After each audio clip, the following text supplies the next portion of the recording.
Good morning from Grand Valley Farm.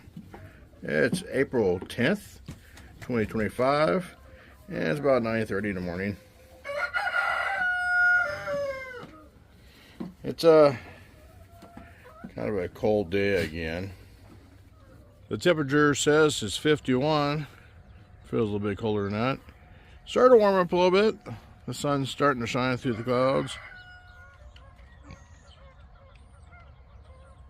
Oh, Spaz is a little late to the show here. We've already hunted the mice, Spaz.